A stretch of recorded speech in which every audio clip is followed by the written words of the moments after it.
Taob talaga yung kawali kapag ganito yung ulam nyo kasi sobrang sarap niya talaga lalo na kapag kaunti lang yung sabaw katulad ng ganitong luto.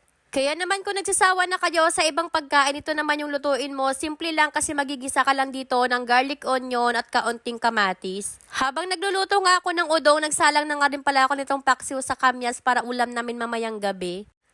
Ayan, ilagay na natin dito yung isang can nitong mega sardines. Yung malaki nga pala yung ginamit ko dito kasi masarap talaga kapag marami.